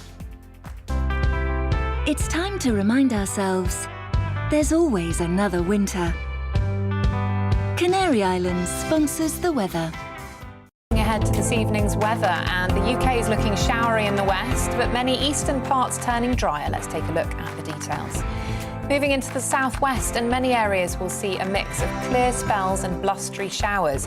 The driest weather will most likely be across Dorset, Hampshire and Wiltshire. Moving east, and the remnants of this afternoon's rain will quickly clear, leaving many parts of southeast England and East Anglia dry, with clear skies developing. Across into Wales and western areas will see a mix of clear spells and showers, some of which may be heavy. It will be drier elsewhere. Showers will also affect northwestern parts of the Midlands, but elsewhere should become largely dry, with skies widely clearing. Under the clear skies, it will turn chilly, with perhaps a few icy patches developing. Northeastern parts of England will also become largely dry this evening. However, further west showers will continue to feed in, with these turning wintry over the hills. Western Scotland will also continue to see some showers, but further east will be drier. It will quickly turn chilly, with some slippery surfaces possible and some snow over the hills. The showery weather will also affect Northern Ireland, with a few heavy showers possible. The showers will also fall as sleet and snow across the higher ground. Heading overnight, and we will see little change, with further showers in the west, leading to a few icy patches in places. And that's how the weather's shaping up overnight into tomorrow morning. Canary Islands sponsors the weather.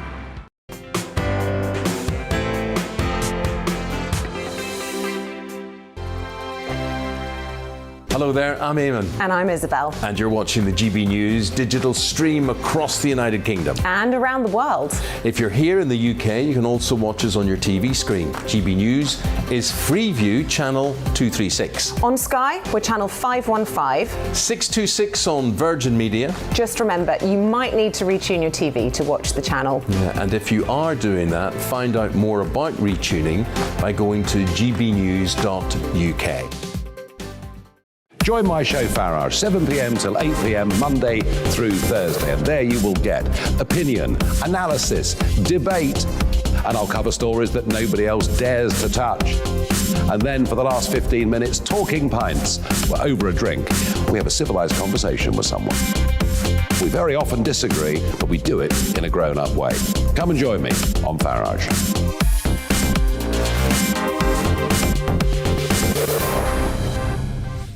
I'm Dan Wootton. Join me Monday to Thursday from 9 to 11 for the feistiest and most fun news debate on TV, where free speech reigns. I'll bring you a sharp take on the day's biggest stories, bombshell newsmaker interviews, and A-list guests. And I guarantee you, no spin, no bias, no censorship, and no reason to go to bed. That's Dan Wootton tonight, Monday to Thursdays from 9 on GB News. Hello there, I'm Eamon Holmes. And I'm Isabel Webster. And we hope you can join us for Breakfast with Eamon. And Isabel. You make me laugh out loud, belly laugh. Is that important first thing in the morning? Yeah, absolutely. And there's me trying to be deadly serious. News is a serious business. Yeah, I have to rein you in sometimes. Well, it doesn't stop us laughing at it. It doesn't stop us having an opinion on what's going on. Yeah. And it certainly will not stop us reflecting what you think. Weekdays from 6 to 9:30 on GB News.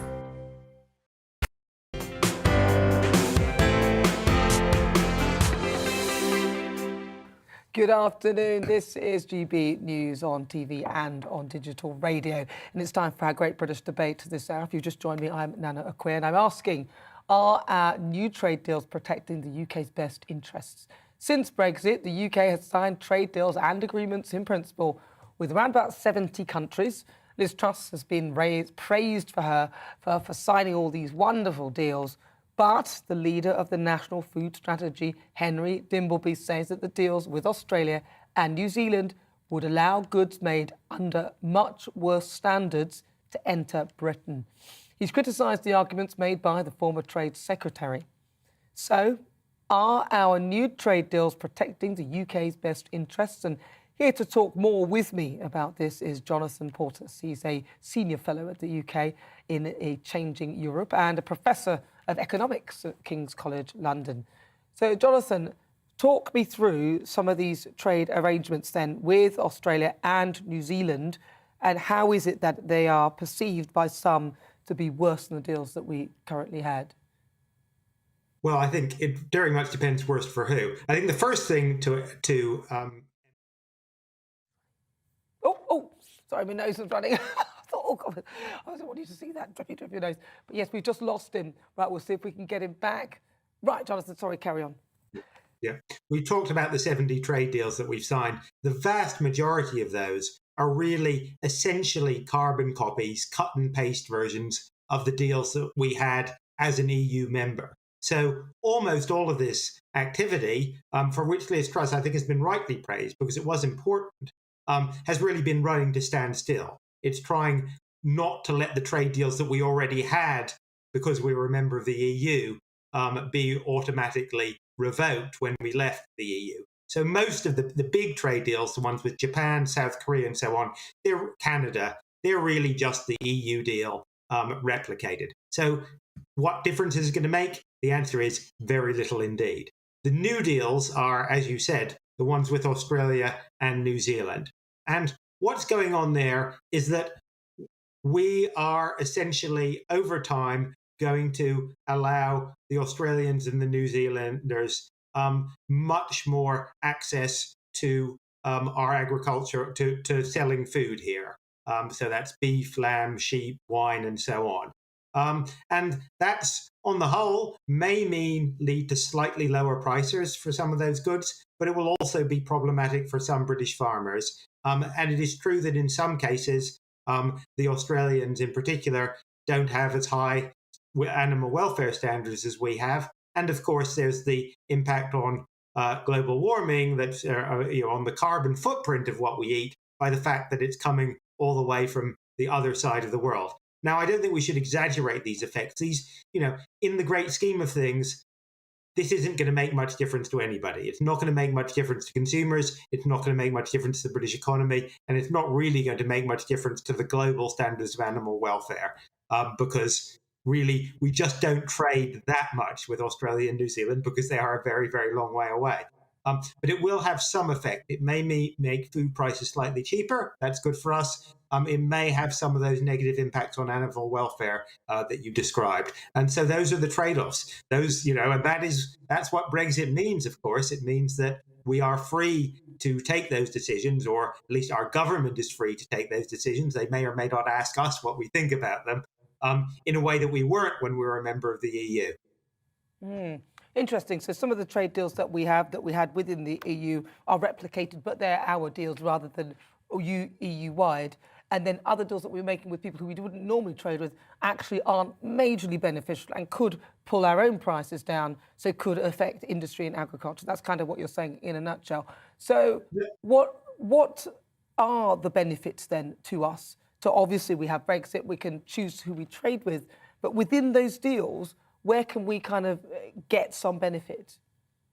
Well, so we are the main impact of the Australian-New Zealand trade deals is to reduce or eliminate tariffs almost completely. And that is generally regarded by economists as a good thing, both when it comes to imports and exports. It's a good thing when it comes to imports because it means that we can consume things that the Australians produce slightly cheaper. So wine from Australia and New Zealand will get cheaper by a very small amount. I think it's about 10 or 12p a bottle, but it will get slightly cheaper to us. That's a good thing.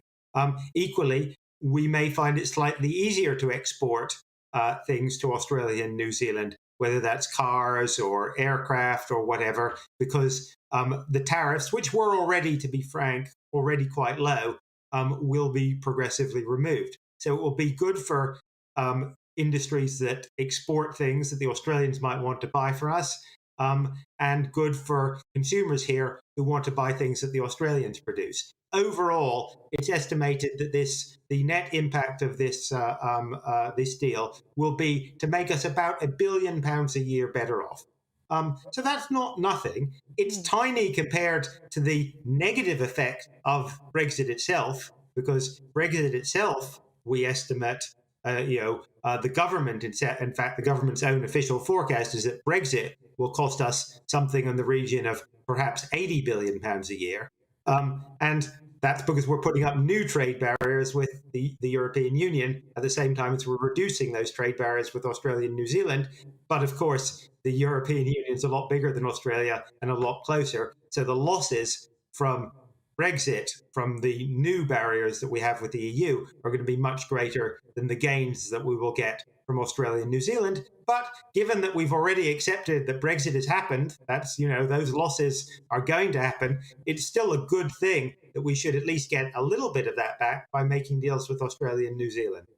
Sounds like you voted to remain. I'm just joking. So on the large... I'm just talking about the economics. This is not, these views are not controversial. This is just what the government's own analysis says. In fact, it's not particularly controversial in any way. The idea that Brexit itself is a big economic loss and that the trade deals to Australia and New Zealand are a small but still there economic gain. That's what the government's own analysis says. It's not just me or indeed other economists. It's just what basic economics tells you. Okay, so very briefly, because we're coming towards the news now. So very briefly then, in the short term, those figures that you quoted and the big loss that you're saying is Brexit. But in the long term, so if you look at places like New Zealand that became independent and of course took the hit at the beginning, in the long term that paid out for them. So playing the long game, is it not more beneficial in the end in the long game? Well, no, because the long game for New Zealand, the economic reforms that they went through in the 70s and 80s was about reducing trade barriers. And the net effect of Brexit for the foreseeable future is, of course, overall to raise trade barriers. Because, as I said, we are reducing trade barriers with Australia, but we're increasing them with the EU.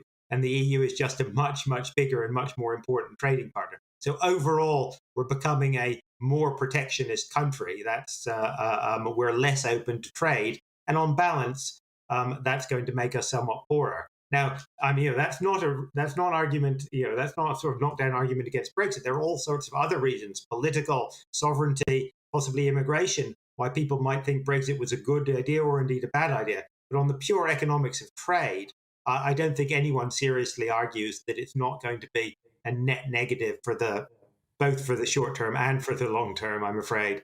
Interesting stuff. Jonathan, thank you so much for your thoughts. Jonathan Portas, he's a senior fellow at UK in a Changing Europe and professor of economics at King's College, London. Well, let's have a quick look at what you've been saying. I'm asking, are our trade deals protecting the UK's best interests? And Bree says, I thought they were, but now David Frost has gone. I'm not so sure. There doesn't seem to be much happening. Rob says, don't make me laugh. It goes against the whole reason that we voted for Brexit in the first place.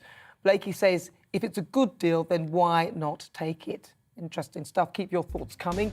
If you've just joined me, I'm Nana Akua. This is GB News on TV and on your digital radio. After the break, we'll continue the Great British Debate as my panel, Conservative commentator Calvin Robertson and comedian Leo Kearse, have their say on whether our new trade deals are in the UK's best interest. We'll also be joined live in the studio by this week's Great British Talent. In that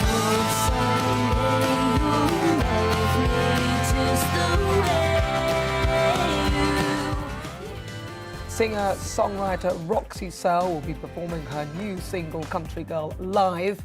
But first, let's get your latest news headlines.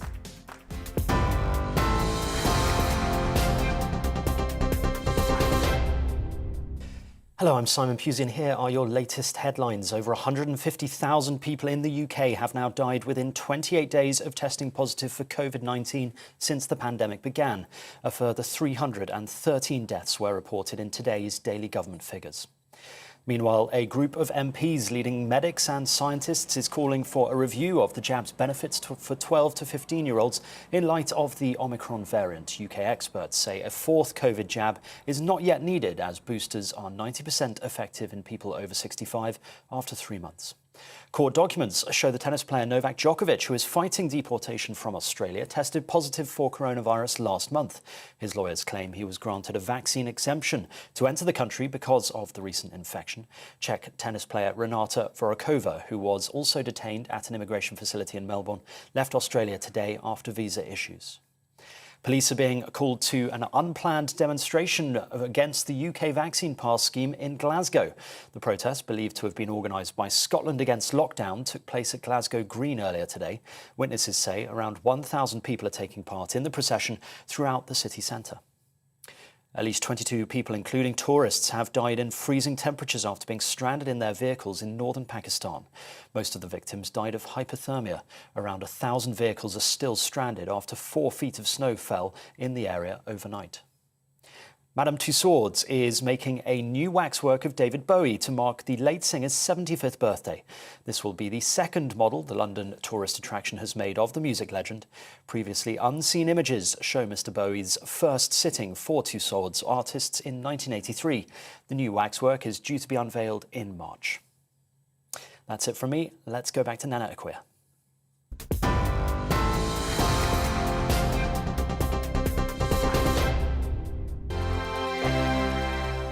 Hello there, I'm Eamon. And I'm Isabel. And you're watching the GB News digital stream across the United Kingdom. And around the world. If you're here in the UK, you can also watch us on your TV screen. GB News is Freeview channel 236. On Sky, we're channel 515. 626 on Virgin Media. Just remember, you might need to retune your TV to watch the channel. Yeah, and if you are doing that, find out more about retuning by going to gbnews.uk. Join my show Farrar, 7 p.m. till 8 p.m. Monday through Thursday. And there you will get opinion, analysis, debate, and I'll cover stories that nobody else dares to touch. And then for the last 15 minutes, talking pints. We're over a drink. We have a civilised conversation with someone. We very often disagree, but we do it in a grown-up way. Come and join me on Farage.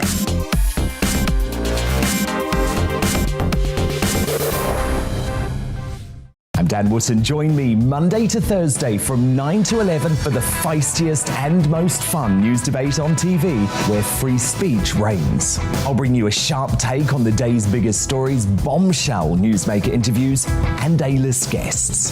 And I guarantee you, no spin, no bias, no censorship, and no reason to go to bed. That's Dan Wootton tonight, Monday to Thursdays from 9 on GB News. Hello there, I'm Eamon Holmes. And I'm Isabel Webster. And we hope you can join us for Breakfast with Eamon and Isabel. You make me laugh out loud, belly laugh. Is that important first thing in the morning? Yeah, absolutely. And there's me trying to be deadly serious. News is a serious business. Yeah, I have to rein you in sometimes. Well, it doesn't stop us laughing at it. It doesn't stop us having an opinion on what's going on. Yeah. And it certainly will not stop us reflecting what you think. Weekdays from 6 to 9:30 on GB News.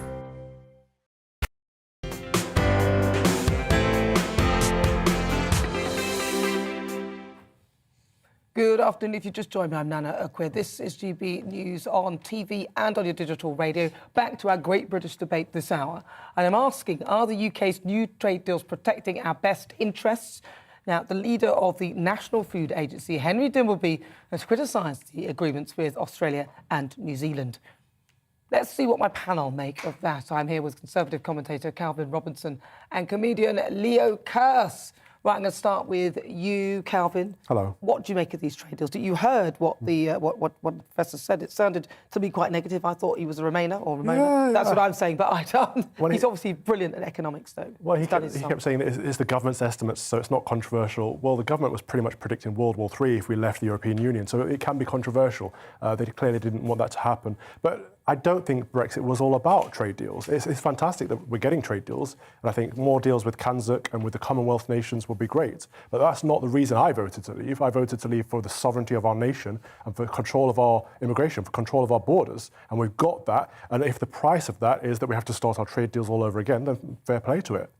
What do you think, Leo? Did you come away from that thinking that that felt right? Because he was saying that Brexit, we gain about $1 billion, but we lose about 70 billion, is what he was saying. I mean, he's maybe just looking at the negatives. I mean, obviously knows what he's talking about, but he's not looking at things like we can scrap. We're out of the common agricultural policy now, which costs billions, tens of billions every year, and it just provides ridiculous incentives for rich landowners to be paid public money to either leave farmland idle or overproduce things we don't need or destroy wild land to turn it into farmland, because then they can get the subsidies, then they can get the public money. So I think... people are saying, well, the meat produced in Australia isn't up to the same standards. I'm sorry, I've been to Australia, I've eaten the meat, I'm still alive, had some fantastic barbecues there. I think New Zealand lamb is the best in the world. Maybe we'll get kangaroo. You know they eat kangaroo in Australia. Not as good as Welsh lamb, though, obviously, Leo. Not as good as Welsh lamb. Well, I disagree. I think New Zealand lamb has been untampered with. Well, to be fair, and I hear what he says about that it might bring the prices of the meat here down, and he's saying that the quality in terms of the standards of the animal, the treatment of the animal. He's not talking about the standard of the food itself. And I personally think that probably the land in New Zealand and Australia is probably less tampered with, so you get things like Manuka honey and things like that in those locations because it's so fresh, because it's so pure. And I'm thinking, well, I mean, if you give me the choice, I love British lamb, I do. I love buying British, but if I had the choice, I might go for New Zealand because I know that the quality is... I know the quality is great because of the food that they're consuming, but I still love it. But look, we can make our own trade deals as a nation with whoever we want to now. We don't have to go with the bloc vote of the European Union who might be making bets that aren't in our interests. That's a good thing. I would agree with that as well. And what would you say to his argument that actually we will lose more money? You said it's not so much about... he threw around a figure out 80 billion or something, but I mean, we just spent 400 billion on COVID measures that I think were completely inappropriate. So we're just printing money left, right and centre. At this point, does it matter that much? But we won't be paying into the EU either, so we'll save money there. But we can make trade deals with any nation. So we can actually say, you know what, we'll have zero tariffs across the board if we wanted to. There are lots of things we could do. And this is all based on the fact that there'll be a tariff with the EU. I mean, what if the EU, because the way I see it, the EU might start hemorrhaging countries who don't really want to be in it. Then they might have to reconsider how they're operating, which might mean free trade deals and back to where we were, because obviously we were slightly an example, weren't we? So I suspect that is what's going to happen. Well, the EU is a huge market for us, but we're also a huge market for the EU. I mean, there's 70 million people in Britain, and we buy a lot of cheese and a lot of wine, so the EU... German cars. A lot of a lot of pumpernickel bread. So yeah, they've got an incentive to. Is that the sourdough Polish bread? Yeah, that you get in Lidl. I don't really like that. You don't like it? Well, that's something we don't need a tariff for then. But yeah, I think it's in the best interest of everyone to keep as close to a single market as possible and reduce the amount of bureaucracy and just ease the flow of goods across borders. But it's good that we've opened up to the world now. We can cut deals with New Zealand, with Australia, with Canada as well. But also with Africa, which is one of the things I wanted to bring to his attention, but obviously we had to get to the news there. But there are countries who we have not traded with properly. So, for example, Ghana, who were one of the first in the line to come and do a trade deal with us. We are not, there's no sort of protectionist racket around us that doesn't allow us to do these deals. And I think that's a freedom. And actually, there's an expansion in there. And I'm not sure that he's factored that into his figures. Well, let's not forget, it took the EU over 10 years to make a deal with Canada, one of our greatest allies. Now we've left the EU. Remain a lot were saying you will never get trade deals. It'll take you decades to get trade deals. You don't have experts in creating trade deals. Now that we've left, Liz Truss has got trade deals across the board. New Zealand, Canada, all over Japan, all over the place with nations that we can work very well with. So it's fantastic. We've won. Brexit was a success. All these naysayers can shut up now. Well, shut up in your face. No, what's the matter, you? Got no respect. Sorry. I shouldn't do the singing. You're not allowed to do that anymore. I think I'll leave the singing to Roxy because it's not my best talent, but today I'm asking, are our new trade deals protecting the UK's interests? And lots of you have been getting in touch with your thoughts. And John says, I think that this is a fantastic question. Our deal with Australia in regards to beef is disastrous for UK farming. Daisy says, I believe the trade deals so far are definitely protecting UK interests. We will go from strength to strength, provided the Remainers stop trying to undo the work that people have worked so hard to achieve. Bernard's been in touch and he says, let's go global Britain. In Liz, we trust. I like it. These deals are a disaster, Steve says, and in my opinion, we should never have left. Oh, come on, we've left. Come on, rewind. Correct. Well, it's great to get your thoughts, but now it's time to meet this week's Great British Talent. It's the part of the show where we talk to the best, the brightest artists and musicians that Britain has to offer. And this week, it's a singer and songwriter who started out in the West End before embarking on her career as a musical artist. Now, since then, she's played with the likes of, at the Royal Albert Hall, with the likes of some fantastic musicians and also at Ronnie Scott's Jazz Club. So I'm joined by Roxy Self. She's in the studio. Roxy, welcome. Hello, thank you for having me. A pleasure. I like the hair. It's gone. Thank you. I decided to get a fringe. No, I've always wanted to do that. Have you? Because I've got quite a high forehead. Often I was called Teafowl Head at school. Teafowl Head? Wow. I was called Pig at school, so really? it's all good. Okay, I think Teafowl Head's quite good, actually, in comparison. Yeah. No, but nobody remembered. If they said that to me, they didn't remember anything after that. Yeah. So, Roxy, talk to me about your music and kind of what the styling, where was your inspirations? My inspiration has come from many, many artists. I was really fortunate growing up with the parents that I have. I mean, they love anything from the Eagles to Bryan Adams to Steve Harley and the Cockney Rebels to Pink. So I kind of took on their love of music and their genres and their kind of artists, and also had mine as well. So my influences are sort of a bit of a mash-up of everything, which it's lovely to hear someone really love. Happy with the parents that they had. Oh, 100%. My parents, if people come to my house, we get cream crackers, but you go to somebody else. But then when I brought people, they'd buy them chocolates, but we would eat all the horrible things. I mean, I'm grateful for my upbringing. I'm thankful. I should be able to still it. Now, how has it been, though? Because there's obviously been a pandemic. We have been in the midst of this thing where no one wants to go out. People are gradually starting. What effect did that have on you? I'm not going to lie. I absolutely loved lockdown. Really? I did. See, a lot of musicians aren't saying that. I know. I mean, I didn't like the fact that I couldn't work, obviously. But for me, as long as I'm with my guitar and I'm sat in a corner somewhere or wherever, on stage, wherever I am, as long as I've got my guitar and as long as I'm singing, I don't really mind. But what about the financial hit, though? Financial hit was really, really tough. I spent time with my family, which I never really get to do much. And you can't change it. There's nothing that you can do about it. So why obsess over something that you can't change? I know it sounds a bit cliche. I feel like I really found myself during lockdown. I became a lot more confident in myself. And usually I would have thought that would have been completely the opposite, because you're at home, you're not going out, you're worried to go out anyway. But I started to do more YouTube videos. You basically sounds like you took control. I did, Yeah. and there's nothing that you can do. There's nothing you can change about it. It's a global pandemic. Everyone's pretty much in the same boat, and I was really grateful that I was at home, safe with my family in our little bubble, and just grateful for all of the NHS and key workers that were literally putting their life on the line. Yeah. For people like us. It was pretty frightening at the very, very beginning. I can remember that. Going to, Yeah. I was actually working in a radio studio, and I remember the first day where it was proper lockdown, opening the door, and I had to get up at about 3 o'clock in the morning, leaving my house at 3:30, and it was almost like one of those scary zombie movies. It was frightening. It was like 28 days later. Remember that film? God, terrible film. I don't watch scary movies. We're out of. I think hopefully the best is the worst is gone now. Yeah, and in hopefully. terms of performing, are you getting out there now and doing stuff? Oh yeah, it's gone mad, which I love getting back out there. But also I've been in the studio. Big shout out to London Road Studios, who have been amazing, and literally just trying to work their absolute butts off. Max, thank you, you're amazing. To get my single out there and to get all of my music recorded, which I'm really excited about. Well, we're going to hear your music very shortly, Roxy, so get yourself ready. And you guys get yourself ready for a treat. It is the first time... Oh, I'm over here. This is the first time for a while. This year, it's the first time this year that we've had proper music in the studio, and it's live. And Roxy is going to play us out with her new single, Country Girl, at the end of the show. But first... Of course, it's Saturday, and at the end of the show, we always like to do a wonderful quick-fire quiz.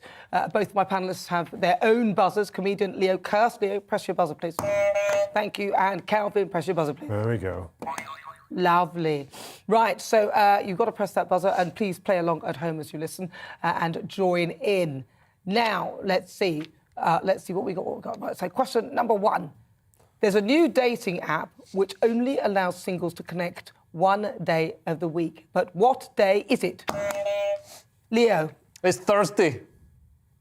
You answered that so swiftly, I wonder why. I saw an advert for it. I was going to say, you're engaged, mate. Yeah, I'm engaged. I still get adverts for things. Well, do you know, the whole point of these dating sites, and you're absolutely correct, by the way, the point of these dating sites is simply to keep you going. So they say, you've got someone, but how about somebody else? Why Thursdays? Well, exactly. Why Thursdays? I don't know. I don't know. I mean, what if you had to do something on a Thursday? Then you wouldn't be able to use the app. Well, that's a shame, isn't it? Well, this dating app, which is aptly named Thursday, only allows matches to connect for one day. If they don't exchange contacts on the day, then they match them with somebody else. So basically, that's it. You lose the details forever. So have you used these dating apps things yourself? Anything like that? Yeah, I met my fiancée on Bumble. So I've used Tinder. And I tried using, there's one called Hinge, but it was so cool. It was like filling in an application for a mortgage. It's like, Jesus. I remember that one. It was something to do, it's LinkedIn with LinkedIn, but I didn't really understand what it was linked to. Right, question 2. What does Game of Thrones star Peter Kingdale want to do to the internet? Peter Dinklage. Oh, right, fine. I've never seen it before. A, allow only himself on it. B, limit it to 20 websites. C, have a gremlin shut it down. Calvin. I'm going to go with C. Have a gremlin shut it down. Have a gremlin shut it down. Let me see, because I've got the answer. I had to hide them from you. Yes, you're absolutely correct. It's a great answer. Yes.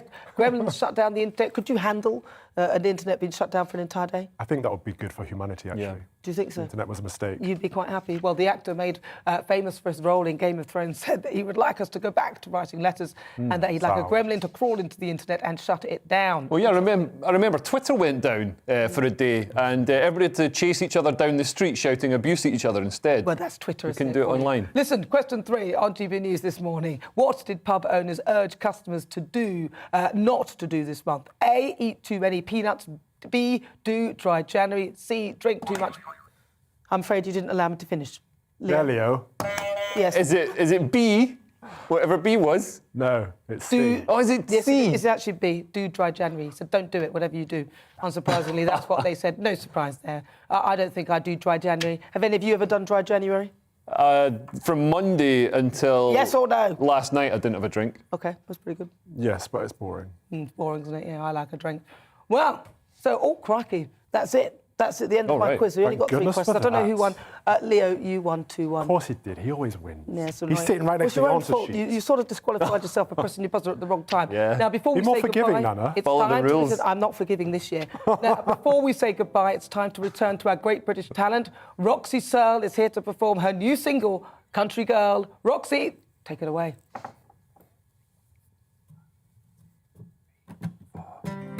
I sold my soul to the devil. Became who I didn't want to be.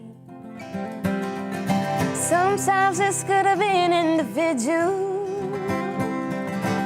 Should have just stayed me. You were searching for an answer. You didn't like what you found. You found no greater pasture.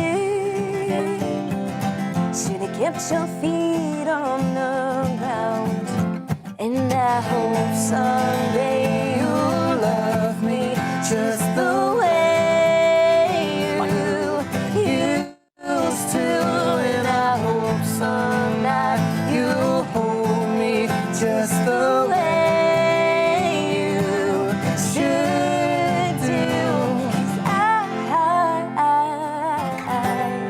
I miss you.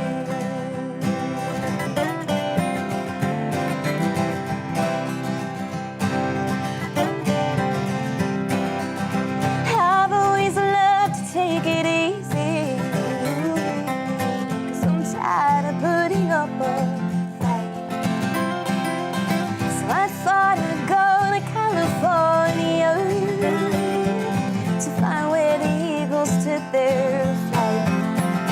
And I hope someday you'll love me just the way you used to. And I hope some night you'll hold me just the way you should do. I miss you.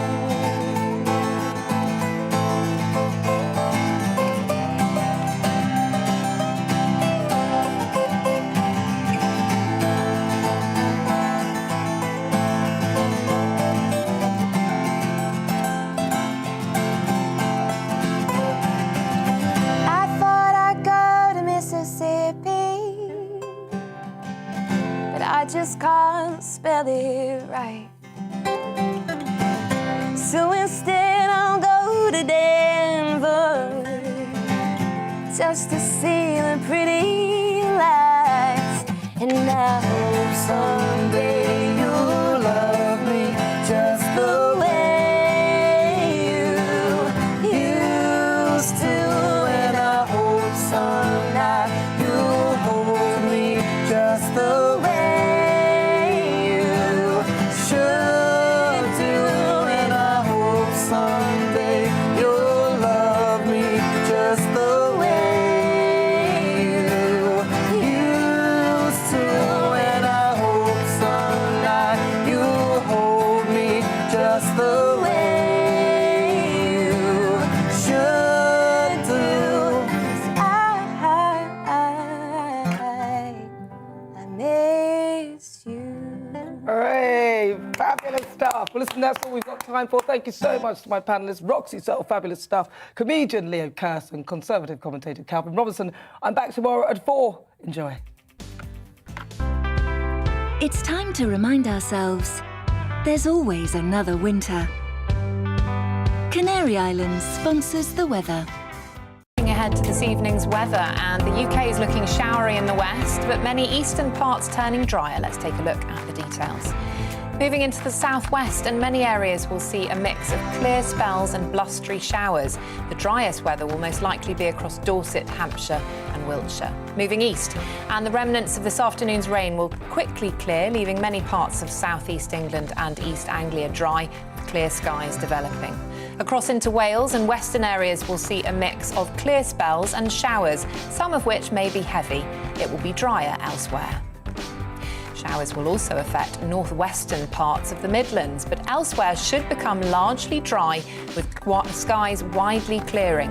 Under the clear skies, it will turn chilly, with perhaps a few icy patches developing. Northeastern parts of England will also become largely dry this evening. However, further west showers will continue to feed in, with these turning wintry over the hills.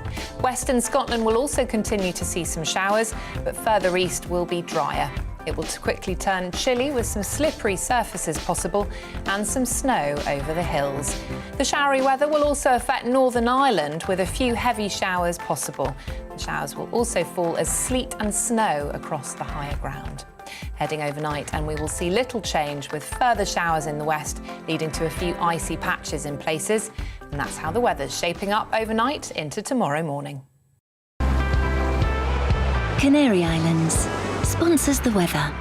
Join me, Mark White, here on GB News. For more than 2 decades, I've been at the sharp end of reporting crime and security at home and abroad. From the scourge of terrorism to the fight against violent crime and the deepening small boats crisis in the Channel, they're issues you rightly care about, and so do I. As GB News Home and Security Editor, my focus will be on the stories that matter to you. I'm Neil Oliver. You can join me live every Saturday evening for opinions and discussions about the week's top stories. There's also a smattering of history and archaeology and features that define our great British Isles. You'll hear my thoughts unfiltered, as well as those of my guests, and we don't always agree. And we want to hear from you too. Neil Oliver Live, Saturdays from 7 on GB News.